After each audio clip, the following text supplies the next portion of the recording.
Laziness doesn't destroy dreams in one day, it destroys them little by little. Let me tell you the story of a boy who learned this the hard way. Ian was a bright boy with a calm smile, but behind that smile was a silent enemy, laziness. He slept late every night, rolling from one video to another, promising himself, "I'll start tomorrow." But tomorrow never came. Every morning his mother called him again and again, yet he stayed in bed until the sun was high. His schoolbooks gathered dust on his table. Homework stayed unfinished. Tests came and went and his grades kept falling. Teachers who once praised him now shook their heads in disappointment. At home his parents started worrying.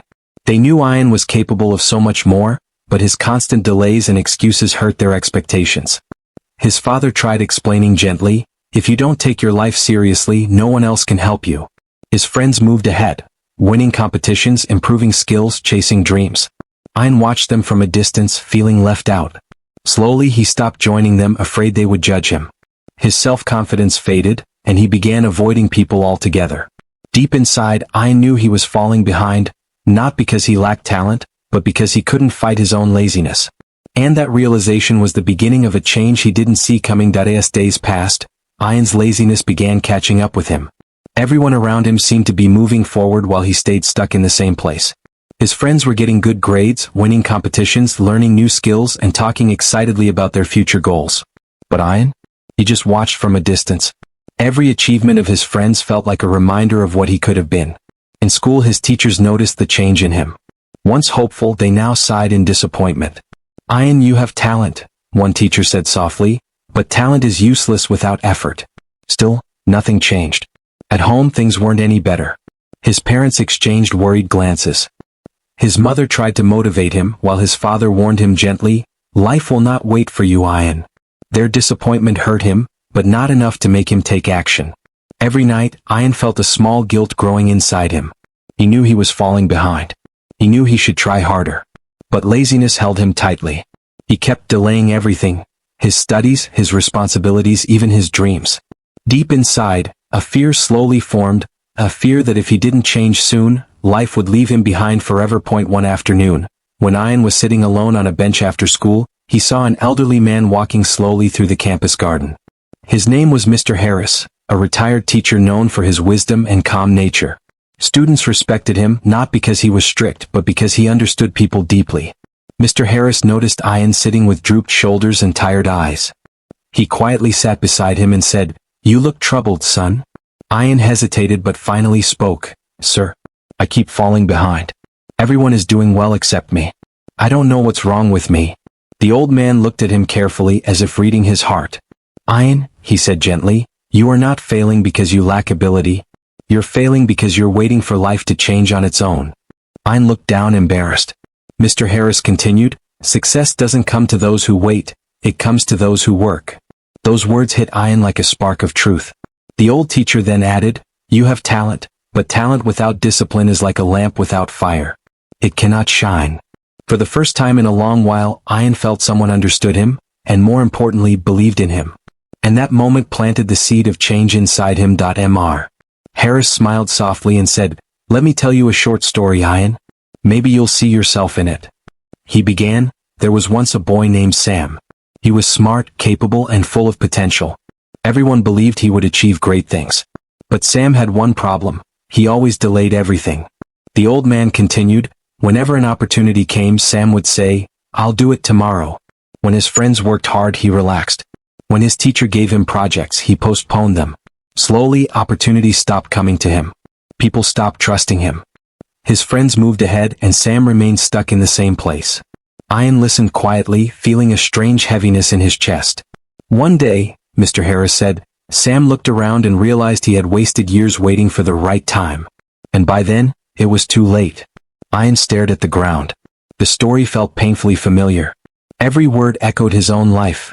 His delays, excuses, and the dreams he kept pushing away. Mr. Harris placed a gentle hand on his shoulder. "Learn from Sam before you become him." At that moment, Ian felt something shift inside him. For the first time he saw the truth. He wasn't losing to others. He was losing to himself. Ian walked home slowly that evening, replaying every word Mr. Harris had said. With each step, guilt grew heavier in his heart. For the first time he truly saw how much time he had wasted, Not days or weeks, but years of chances he could have used to build a better future. When he reached his room, he looked at his dusty books, the messy table, and the unfinished assignments. They felt like mirrors reflecting the truth he had been avoiding. He sat on his bed, his eyes burning with shame. How many times had he promised himself, "I'll start tomorrow"? And how many tomorrows had he thrown away? Ian whispered to himself, "No one can change my life for me. Not my parents, not my teachers, not my friends. Only I can." He finally understood that laziness wasn't harmless. It was the biggest enemy of his dreams, silently stealing his confidence, opportunities, and future. He realized that if he didn't fight it now, it would destroy everything he hoped to become. That night, Ian made a promise not to impress anyone, not to compete with others, but for himself. "I'm done wasting my life. From tomorrow, I rise." And for the first time, he meant it. The next morning, Ian did something he hadn't done in years. He woke up before sunrise. His eyes felt heavy, his body wanted to fall back into bed, but he forced himself to stand. "No more excuses," he whispered. He washed up quickly, sat at his study table, and opened his books. The pages looked unfamiliar, almost intimidating, but he pushed through. For the first time, he studied with focus instead of fear. Every minute felt like a small battle, but he kept going. After school, he didn't waste time lying around. He completed his chores on time, helped his mother in the kitchen, and organized his room. Whenever his mind said, "Later," he firmly replied, "No, now." The change wasn't easy. Some days he felt tired. Some days he wanted to quit. But each time laziness tried to pull him back, he remembered Mr. Harris's words, and the image of his friends moving forward while he stayed behind. Slowly, little by little, Ian began to change. He became more alert, more responsible, and more confident. His days began to feel meaningful. His efforts didn't bring instant results, but they brought something better: discipline. And discipline was building the new Ian. After months of laziness and neglecting his studies, Ollie felt trapped in a cycle of disappointment. His grades were falling, and every report card seemed like a reminder of failure. Teachers sighed at his carelessness, and his parents often looked at him with quiet concern. Even his friends, who once admired his charm, started losing faith in him. One morning, something inside Ollie shifted. He remembered the dreams he once had, the goals he had abandoned, and the promise he made to himself to never settle for mediocrity. He decided that change wouldn't come magically, it would come from effort. Ollie began waking up early, dedicating time to revise his lessons, and asking questions whenever he didn't understand. He organized his tasks, stopped procrastinating, and took small but steady steps toward improvement. Slowly, the results started to show. His grades improved remarkably, and his teachers began praising his determination. His parents' eyes sparkled with pride, and his friends felt inspired to work harder themselves. Most importantly, Ollie looked in the mirror and saw someone he could respect. Someone disciplined, responsible, and hopeful. He realized that the real victory wasn't in grades or praise, it was in regaining his self-respect and believing in his own potential once again. Zane was a bright boy, full of potential, but he had one big enemy: laziness. Every day he promised himself he would study, practice his hobbies, and chase his dreams, but somehow time always slipped away. Hours turned into days and days into weeks, all wasted in distractions and procrastination. One afternoon, Zane's teacher asked him about his progress. His classmates were improving, building skills, and achieving small victories, but Zane had nothing to show. He felt a deep pang of regret. For the first time, he realized that laziness wasn't just harmless, it was stealing his dreams, slowly and silently. Determined to change, Zane started small.